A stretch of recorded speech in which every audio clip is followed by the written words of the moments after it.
Hello again, everyone, and welcome back to Reddit Aliens. I am John, and as always, thank you so much for being here. Good topic for you today. Let's do it. What's the scariest or creepiest experience you've ever had outdoors? Please remember to like, share, comment, hype, listen, and ask for shoutouts, and subscribe. Anybody that has been on the Navajo reservation has probably either heard of some creepy things or experienced pretty creepy things, namely skinwalkers. I've only seen one. Here's my story. I come from a small town in northern Arizona that's sandwiched between the Paiute Reservation to the north and the US's largest Navajo reservation to the south.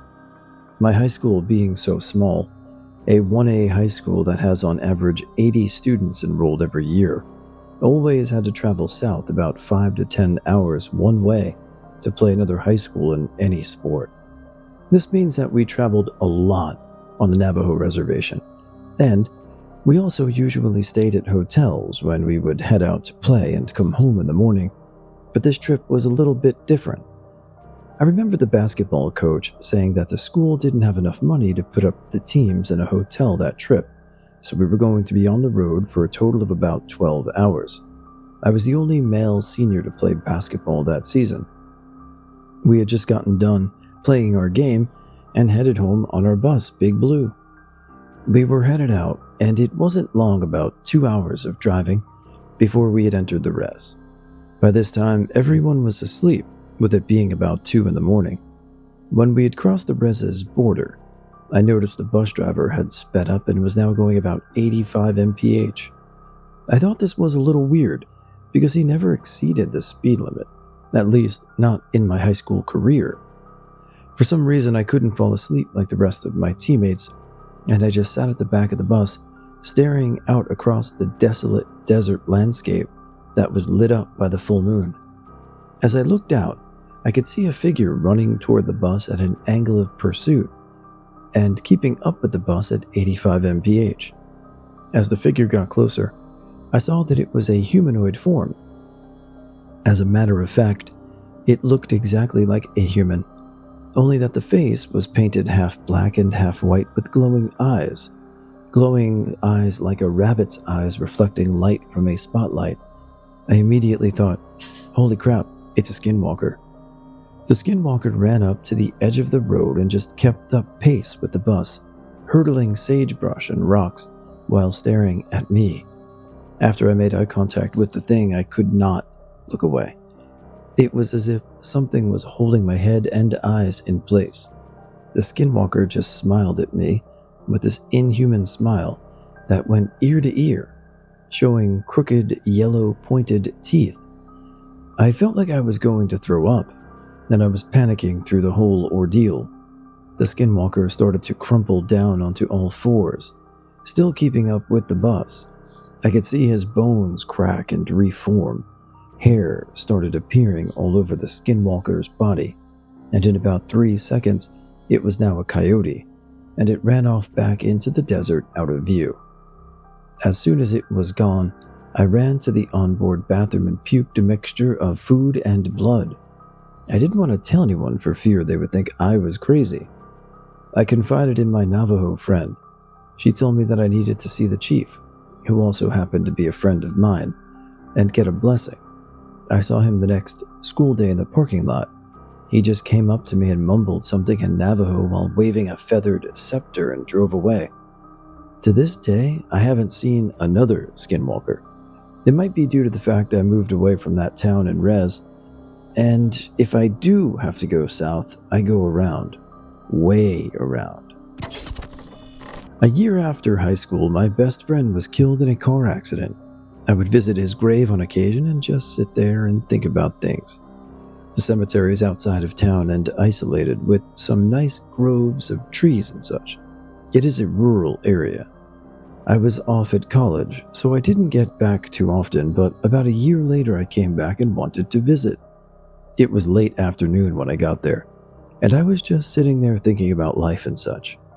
There was a fresh grave a couple of spots away from his covered in straw, while the grass grew back.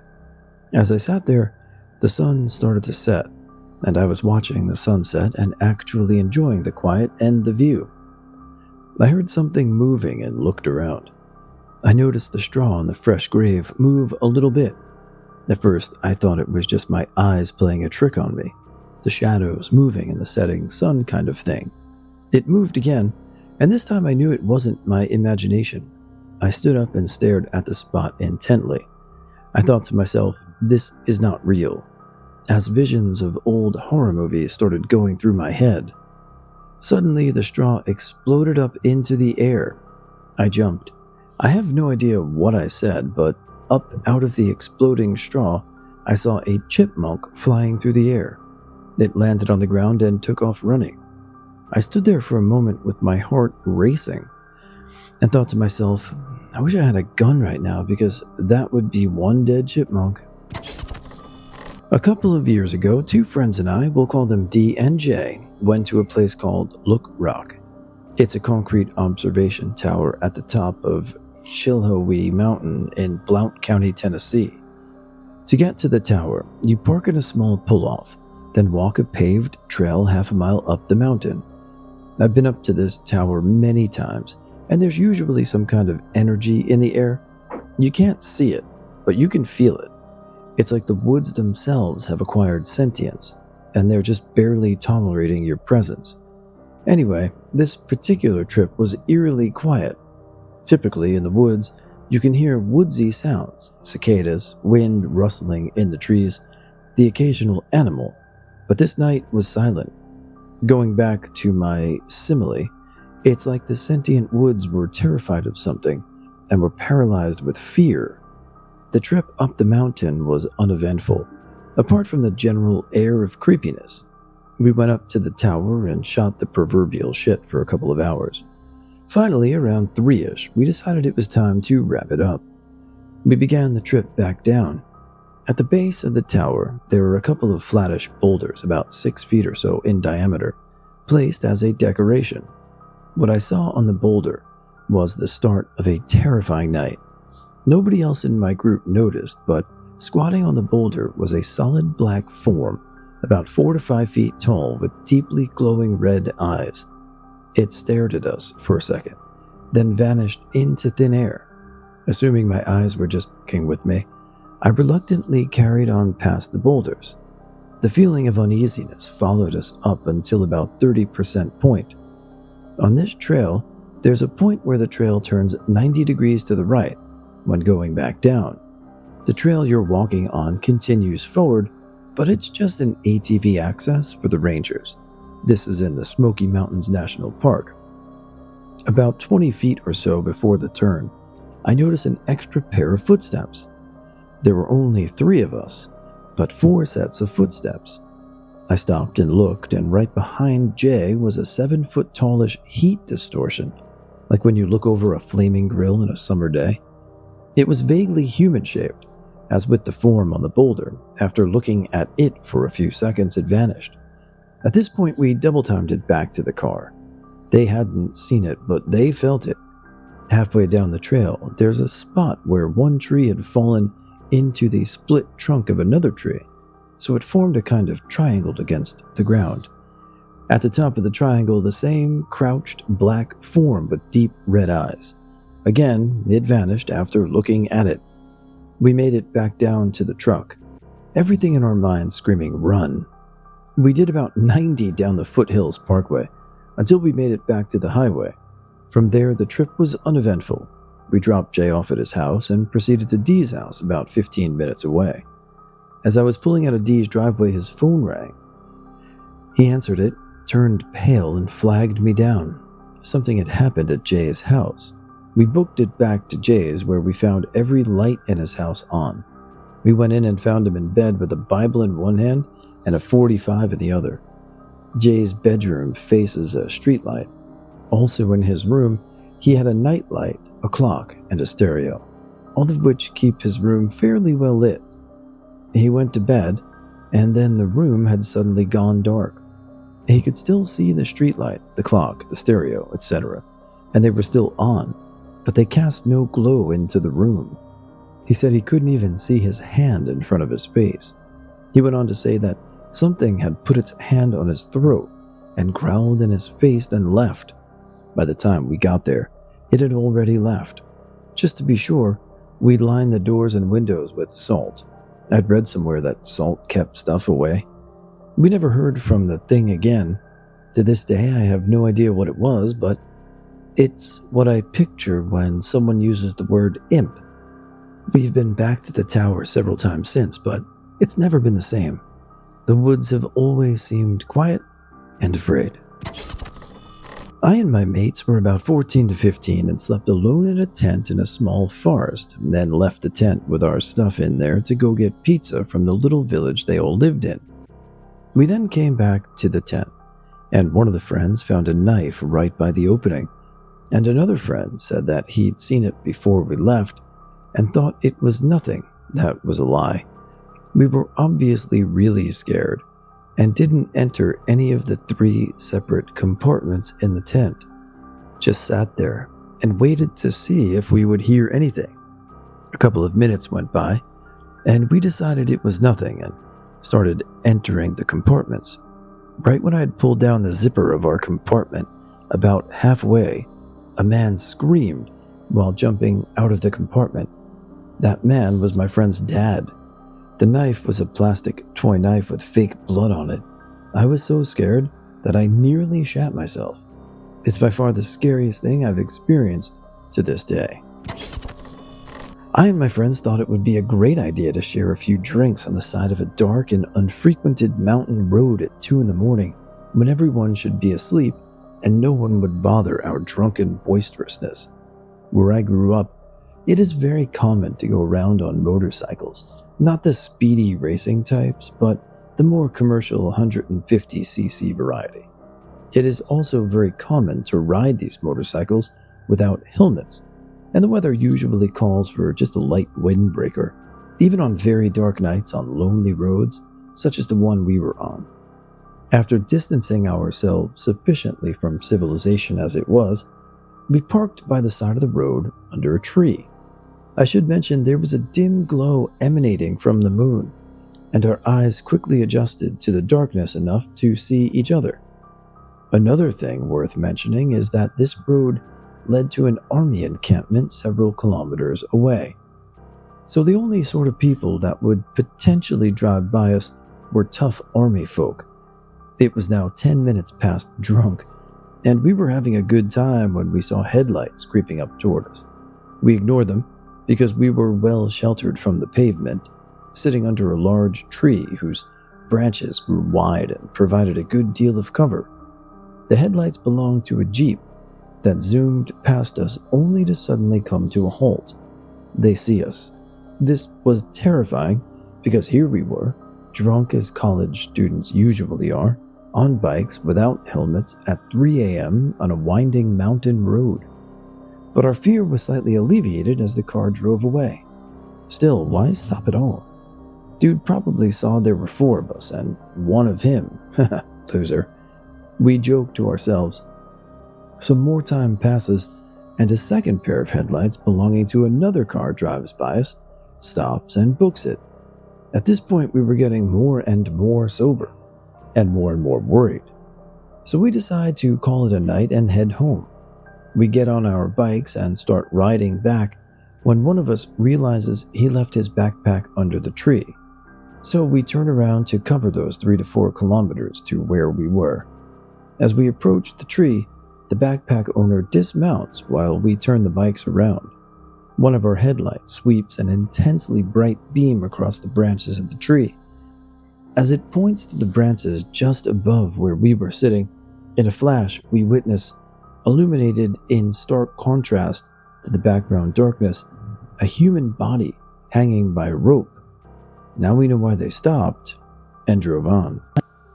Hey guys, just a quick heads up for those animal lovers out there. The next story does contain the only bit in this collection of stories today, a little bit of animal cruelty involving an animal sacrifice found in the woods. So if you're sensitive, the story is about 45 seconds to 90 seconds long.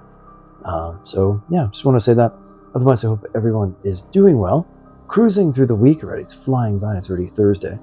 And hope you guys are doing great and crushing it out there. See you tomorrow. Living in Rhode Island, you're never more than an hour and a half away from anything. Inner city, deep woods, ocean. Anything was in driving distance. So, growing up, even though I lived in the city, I spent most of my time in the woods exploring. One experience was when I was 14. I will never forget. A friend and I were camping and exploring some woods, pretty big by our standards, but small compared to what some of you may have, that were walking distance from our houses. It's hard to pinpoint what time it happened, but it had to be past 11 p.m. because it was very dark. We decided to take a night hike down a trail near where we set up camp. About 15 minutes down the trail, we see a very faint light through the woods not far from us. We moved in to explore, and what we saw was horrifying at best. It opened up to a small clearing, no more than 6 by 6 at my best guess. Hanging from the tree right across from where we entered the clearing is what I would call a sacrificed goat with blood still dropping into a pool on the ground. And in the middle of the clearing is a dead puppy with its eyes gouged out, surrounded by a circle of either its or the goat's blood with lit candles and an inverted pentagram made of stones right above it. It's one of those things so terrifying and shocking, we didn't even run at first. We stood there in awe and somewhat curious. That only lasted about half a second before we both turned tail and ran all the way home. Leaving our camping equipment, now Satanism and voodoo, etc., are not really prevalent in this area, so after the police investigated, they said it was probably just some disturbed person. Obviously. To this day, thinking about it, the scariest part of it for me was 1, we weren't camping that far away. 2, the candles were still lit, and I can distinctly remember blood still dripping from the goat, so whoever did it was still close, if not still there. I was hiking with my girlfriend on a mountain. We were enjoying the view, and it was just us going up. We did pass by a few people as they made their way down, but as far as I know of it, my girlfriend and I were the only people on our way up. We planned on spending a night because I had heard from my friends that there's a beautiful view of the sunrise in the morning. Once, hearing about it, my girlfriend insisted that we should go and I should bring my camera to capture the moment, so I agreed. It was starting to get late, and we saw literally no one at all except for us. We were starting to get hungry, and it was getting dark already, so we decided to venture off path for a bit until we found a clearing. We made sure it was way out of the view of the path so no one could just happen upon us on his way up. We were off path by 30 minutes, so there was no way for anyone to stumble upon us by chance. We found a nice clearing with a perfect view. We could see everything in the sky. The clouds were sparse and the moon was in full view, illuminating everything. We hardly even needed flashlights or our lanterns to set anything up. We then made a small bonfire to keep ourselves warm and cook food. We chatted and one thing led to another, but the farthest we went was just heavy making out. We stopped and got to chatting more, and agreed that we better hit the hay so we can get up early for the sunrise. It must have been 11 when we finally dozed off. While I was asleep, I must have stirred or something, because I swore that there was a flash like a bolt of lightning, but I went back into a deep sleep. Then in the morning I was awakened by my girlfriend. She had an alarm clock attached to her pillow, so it would ring and vibrate to wake her up. She excitedly said that the sun will be up soon. So I got ready and then we both climbed out of the tent.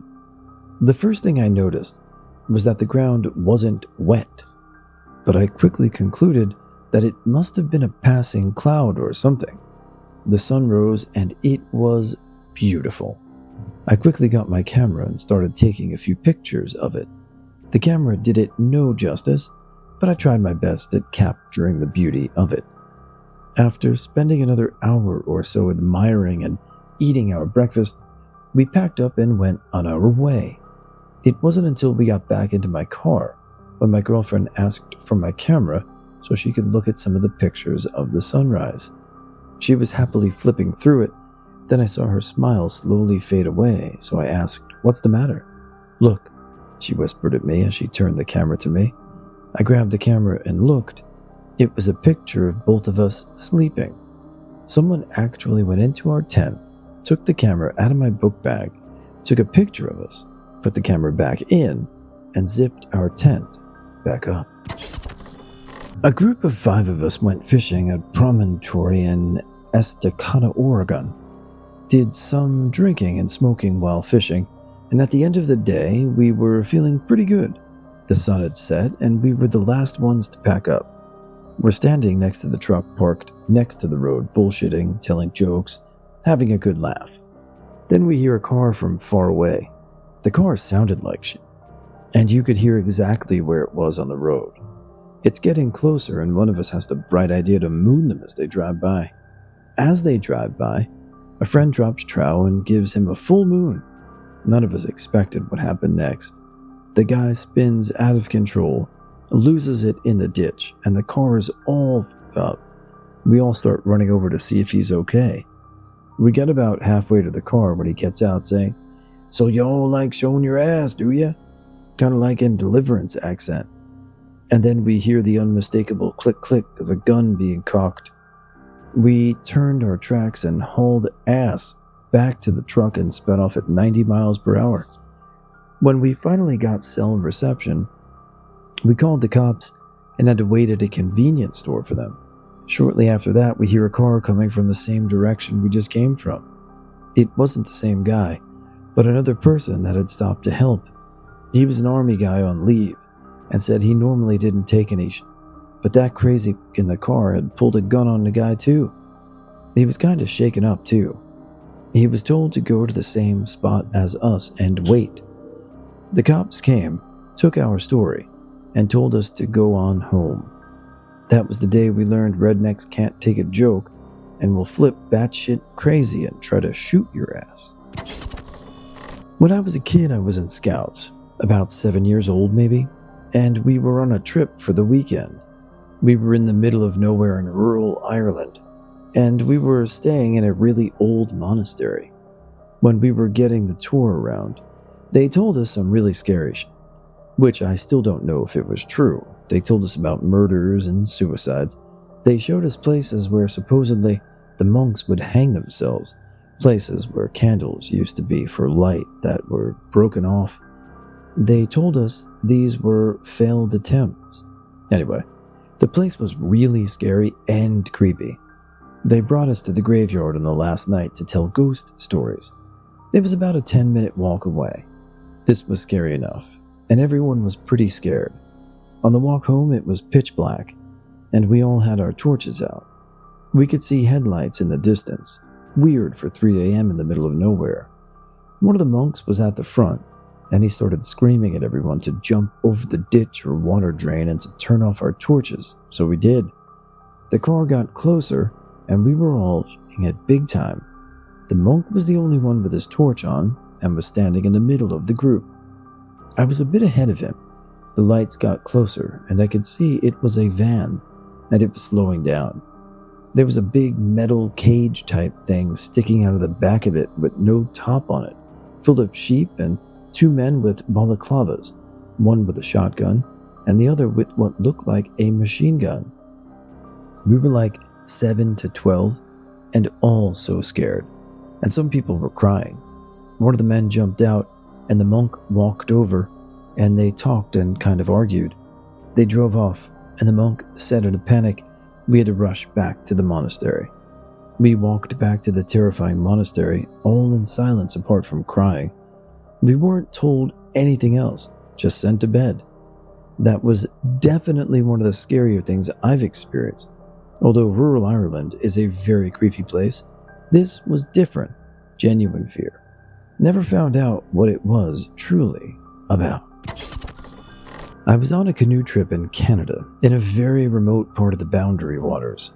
One night after dinner, we had some free time, so I decided to go on a hike and explore the area around the island. I did this every night because I'd like to know the layout of the area. I was alone, I know, but had a flashlight, whistle, compass, knife. and etc. And everybody knew where I was headed. I also made sure to stay where I could see the campsite, which was still pretty far because I was going uphill. It was pretty dark but not pitch black, dark enough to necessitate a flashlight in some places. Anyway, I eventually reached the top of the hill where it got pretty flat. I decided to keep going until I could see the water on the other side. The campsite was on a peninsula of an island. I wouldn't be able to see the campsite, but I thought I wouldn't have to go far, so I went anyway against my better judgment. Well, it was farther than I expected, but I figured, well, I've already gone this far, so I climbed an oak tree to see if I could see how far the water was. I could see it just barely, but I also saw something more interesting than the water. There was a little spring-fed pond about 100 feet off, with a little creek running from it. I decided I would go see it and then turn back, especially because I should have been back already, and it was getting dark. So I went to the little spring pond thing. The first thing I noticed was that it was strangely cold. The air was still. It was just a weird atmosphere. As soon as I was in the clearing, I had a strange feeling of dread in my chest. I felt scared and nervous. So I looked around. It was about 20 feet by 10 feet. There were no plants or trees for about 10 feet from it in any direction. The only thing was a big, dead oak tree. It appeared to have been struck by lightning as it was burned and cracked down the middle, like how a tree that got struck by lightning looks. It had fallen over, creating a cave hole where the roots used to be. So anyway, standing in right front of the hole, facing the pond and me, is a creature. It looked almost exactly like a wolf, but it stood on its hind legs, standing almost straight as a human. It was easily 6 feet tall standing. Beside its posture, the only thing human about it was its hands. They looked kind of like human hands, but with pads and claws like a dog's feet. On its head were some horn or antler things. They looked like either deer antlers or ram horns. It had dark silver eyes, and it was staring right at me. I made eye contact and it instantly felt that I was going to die. I know this sounds cliche, but I felt frozen staring into its eyes. And then, as I looked into its eyes, it seemed to talk to me. It wasn't moving its mouth, and the words didn't sound like any language I've heard. It sounded almost inhuman, but I could tell it was speaking. It spoke for about the length of a sentence, and as it finished, I unfroze. I turned around and ran back the way I came, and maybe 100 feet later, when I turned around, it was gone. Not by the pond, not chasing me, and nowhere to be seen. It was gone. I could feel it, that it wasn't chasing or watching or stalking. I continued running all the way back to camp, crying, and went straight to bed with my knife next to my pillow. The next morning, I woke up as soon as the sun rose, cooked breakfast, and began to break camp by myself as fast as I could. We were gone in less than 45 minutes, and I pushed everyone to keep padding along as they could. I wanted us as much distance between me and that thing as I could. The rest of the trip went beautifully. I really enjoyed myself and nothing went wrong, but I still had a small feeling of dread, fright, and anxiety. The same I felt near the pond. Ever since I've told one person, I still have no idea what it was or what happened.